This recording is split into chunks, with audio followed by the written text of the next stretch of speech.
Hello everyone, a very good afternoon. 25,057 ये आज की क्लोजिंग आई है निफ्टी की। आई नो सभी लोग यही सोच रहे होंगे कि अब क्या करें, क्या हो गया मार्केट में, ऐसा वैसा, कल की तेजी पूरी खत्म हो गई एंड रिलायंस ने आज बड़ा धोखा दे दिया और ये सब जो भी है। किसी ने कोई धोखा नहीं नहीं दिया है। ध्यान से देखिए, मार्केट में जो मार्केट के लेजेंडरी स्टॉक्स है, जो बड़े हाई बीटा वाले स्टॉक्स है, उसमें सेलिंग आई। लेकिन उसके सामने निफ्टी हमारा जो है 0.28% ही गिरा है, 0.28%। जबकि मारुति लगभग लगभग एक टाइम पे 1% के ऊपर नीचे था। ये देखिए कहाँ तक गया, ये नीचे 355 तक गया, 12,355। 355 से 12,446 पे ये क्लोज कर रहा है। रिलायंस 2% नीचे होने के बाद भी निफ्टी इतना सिर्फ 70 पॉइंट नीचे है। उसके सामने बाद में हम टीसीएस को देखिए, टीसीएस भी जो है अच्छा खासा ही नीचे था। कहाँ तक गया था टीसीएस? 4,095 तक गया था और 4,116 पे बंद कर रहा है। बजाज फाइनेंस 2.5% के ऊपर, बजाज फाइनेंस नीचे है, डाउन में चल रहा है। एक बड़ी वाली रेड कलर की कैंडल बनाई है उसके सामने निफ्टी। ये सब को मिलाकर भी आप निफ्टी को ½ % भी गिरा नहीं पाए। देखिए, ये एंटीसिपेशन में लोगों ने लॉन्ग किया था कि रिलायंस का रिजल्ट अच्छा आएगा, हमने भी लॉन्ग किया था। लकीली हमने जो है नवंबर का पोजीशन बनाया हुआ है, ठीक है। रिलायंस का रिजल्ट सो आया। अब मेरे हिसाब से तो ओके ओके ही है, इतना कोई मतलब क्या कहते हैं, अफलातुन नहीं है और इतना बकवास भी नहीं है, मीडियम है, ओके है। लेकिन अगर आप सेगमेंट वाइज देखो तो कहीं पे रेवेन्यू ग्रोथ हुआ है, कहीं पे प्रॉफिट, प्रॉफिट थोड़ा सा घटा है, year on year, month on month, जो भी है उस तरीके से। यहाँ पे क्या हुआ है, रिलायंस भाई साहब खुला तो गैप डाउन। कहाँ पे खुला देखिए, ये खुला 2717 पे। 2717 से ये 2681, यानी कि 2717, ये 17 पॉइंट और ये 19 पॉइंट। ठीक है, 3738 अपने ओपन से नीचे चला गया, जबकि खुलने के बाद वो ऊपर भी आया था। ऊपर कितना आया था? 2743 तक आया था। तो 43 से इसमें सेलिंग आ गई। इतना ओवरसोल्ड होते हुए लोगों का यही मानना था कि irrespective of the result stock rise करना चाहिए। ये जो आप ग्रीन कैंडल, अपना सॉरी रेड कैंडल देख रहे हो, ये कोई ब्रेक डाउन नहीं है। सी, क्या है, अगर आप में से किसी ने नोटिस किया हो, FIIs are willing to enter our market. ठीक है, आप ये मत सोचिए कि वो स्टिम्यूल्स अनाउंस हुआ है चाइना में तो उस वजह से FIIs यहाँ पे माल खाली करेंगे। उन्होंने ऑलरेडी माल कब का खाली किया हुआ है। यहाँ पे उनको इंडियन मार्केट में पोजीशन लेनी है। DII मार्केट को गिरने नहीं दे रहे। DII जो है मार्केट को गिरने नहीं दे रहे, और निफ्टी को यहाँ पे 25,000 के लेवल पे एक स्ट्रॉन्ग बेस बनता हुआ दिख रहा है। अगर आप निफ्टी का चार्ट देखो, 25,000 के लेवल पे निफ्टी एक स्ट्रॉन्ग बेस यहाँ पे बना बना रहा है, ठीक है। जितने भी बड़े बड़े स्टॉक्स थे जिसमें आधे से ज्यादा उसको FIIs ऑपरेट कर रहे थे, आज उन सारे उन सारे स्टॉक्स में जो है एक तेज फॉल आया आया हुआ है। जैसे कि रिलायंस हुआ, जैसे कि बजाज फाइनेंस हुआ, और भी एक आध दो स्टॉक्स है। लेकिन निफ्टी में उतनी गिरावट आई नहीं। एक लेवल पे, एक सेचुरेटेड लेवल पे कंटाल के हार के FIIs जो है करंट मार्केट प्राइस में ही अपनी पोजीशन को बनाएंगे। देखिए, अभी भी मैं कह रहा हूं, जब तक DII सेलिंग में नहीं आता है तब तक हमारी मार्केट में कुछ नहीं होगा। चाहे कोई कितना भी रिजल्ट खराब दिखावे, कुछ भी करे, मार्केट राइज करेगा। और अब क्योंकि यहाँ पे 25,000 का यहाँ पे निफ्टी बेस बना रहा है, आज भी निफ्टी ने 25,008 तक गया, जबकि रिलायंस 2% डाउन है, इतना प्रेशर में है। यानी कि ये जो फॉल आई है रिलायंस में, ये टोटली एक फेक फॉल है। यानी कि इसमें इतना वॉल्यूम नहीं है, ये सिर्फ यहाँ पे भाव काटा गया है, सबका स्टॉप लॉस करवाया गया है, एंड यही है। बैंक निफ्टी निफ्टी के सामने अगर आप देखो तो 90 पॉइंट प्लस में बंद हुआ है, और हालांकि इसने एक हैंगिंग मैन बनाया हुआ है, और वो भी थोड़ा ऊपर में बनाया हुआ है। ये हैंगिंग मैन हो सकता है कल बैंक निफ्टी को सबड्यूड रखे, लेकिन कल बाकी सारे stocks including Reliance, including IT, TCS, auto में मारुति वगैरह, ये सब कल रॉकेट होंगे। खास करके रिलायंस, रिलायंस की जितनी भी मंदी थी मुझे लगता है कि कंप्लीट हो गई है, और यहां से रिलायंस एक अच्छा खासा बाउंस बैक देगा। Immediate target for Reliance will be 2800, 2900। ठीक है, इमीडिएट लेवल जो है वो 28 से 2900 आना चाहिए 2-4 दिनों में, या हो सकता है फ्राइडे तक, या हो सकता है मैक्स टू मैक्स मंडे तक। अभी है 2688 पे, तो यहां से करीब करीब 200 पॉइंट में रिलायंस में, 200 से 250 पॉइंट में रिलायंस में तेजी फिलहाल देख रहा हूं, आने वाले 2-4 दिनों में होनी चाहिए। हमारा फाइनल टारगेट तो मतलब बहुत ऊंचा है रिलायंस का, ये 31-3300 तक भी निकलेगा। लेकिन अभी ठीक है, ये लेवल पे आपको ये बात, मेरी कही हुई बात पे आप शायद हंसोगे ही, पर कोई बात नहीं, जिसको हंसना है हंसे। ये जब लेवल आएगा तब हम हंसेंगे। ठीक है, बाकी आप जो भी स्टॉक्स देखिए, एसबीआई कार्ड पॉजिटिव बंद हुआ है, जेके सीमेंट हमारा कल से ऊपर बंद हुआ है, एमएम यानी कि महिंद्रा एंड महिंद्रा ऊपर बंद हुआ है, एसआरएफ, ये सब में बाइंग है, ये सब में तेजी है। इंफोसिस ये भी फ्लैट बंद हुआ है। आज मैंने गोदरेज, चलिए देखते हैं आज मैंने क्या क्या दिया था, उसके बाद हम व्यू लेते हैं। ठीक है, ये है 15 तारीख। Focus, today focus will be on Reliance and HCL Tech. HCL Tech तो हम ट्रैक ही नहीं करते, वी, और मैंने ना ही उसके बारे में कोई ट्रेड दिया हुआ है। आईटी में मैंने सिर्फ टीसीएस का ही ट्रेड दिया हुआ है। We don't have anything in HCL, मैंने लिखा हुआ भी है। Reliance results are okay okay, but stock has already discounted the result, so I believe any dip will be bought. ठीक है, ये बॉट हुआ है, लेकिन इसका असर आपको कल दिखेगा, इसका जो बाइंग का जो नतीजा है, ये कल कल दिखेगा आपको, आज इसको बढ़ने नहीं दिया है। Today IT and Reliance along with auto will do well. Indo Borax and chemical can bounce, ये थोड़ा सा आज बाउंस हुआ था, बट अब क्योंकि मार्केट थोड़ा सा डाउन हुआ तो ये भी थोड़ा बैठ गया, अदरवाइज ये आज 215 पार कर सकता था। कोई बात नहीं, कल कर देगा। ठीक है, फिर जब रिलायंस नेगेटिव खुला, तो मैंने 9:45 के करीब में लिखा, do not worry for Reliance, CMP 23, sorry 2723, stock will shoot up any time, because उस समय पे भी इसका अगर आप स्टॉकेस्टिक देखो तो 4 पे आ गया था। ठीक है, hold and also can add November call of 2900, यानी कि 4 के स्टॉकेस्टिक पे दुनिया उस पे बाय करने को चढ़ेगी। ऑपरेटर ने स्टॉक को 2% गिरा दिया, ये कहते हुए कि लो भाई अब करो बाय। और जिन्होंने भी हिम्मत करके बाय किया हुआ है, रिवॉर्ड उनको बहुत बढ़िया मिलेगा, ये मैं आपको बोलता हूँ।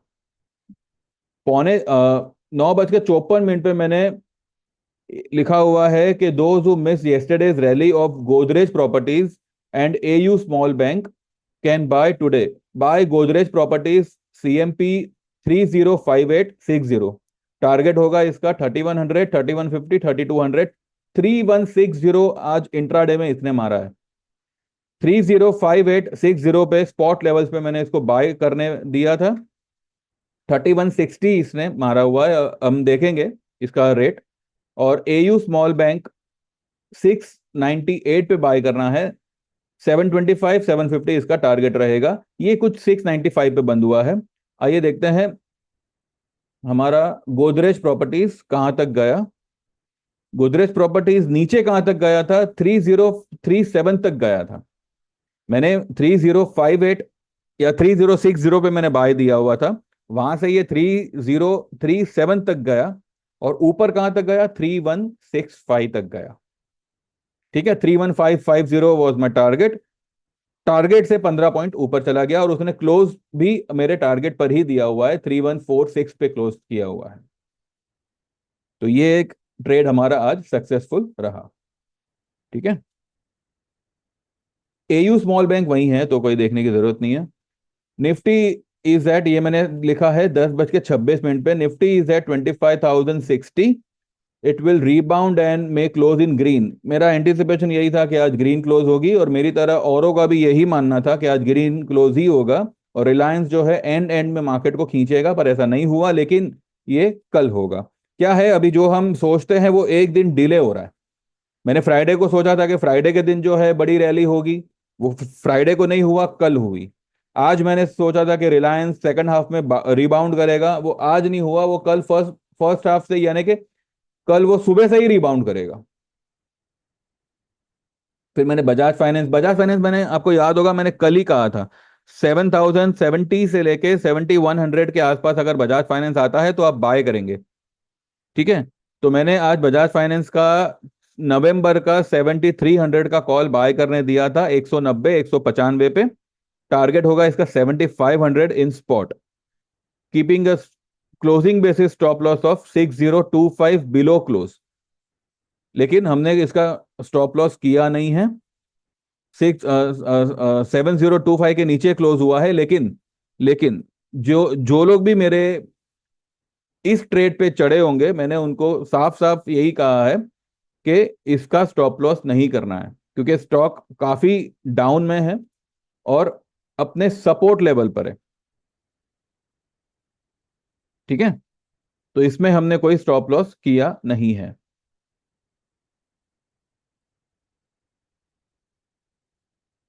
ठीक है, अब जिन्होंने भी किया है वो कल वापस से पोजीशन बना लीजिएगा। ठीक है, फिर मैं लिखा है 11:30 बजे के TCS, Reliance, Maruti are oversold, specially TCS and Reliance, even Maruti is at its support.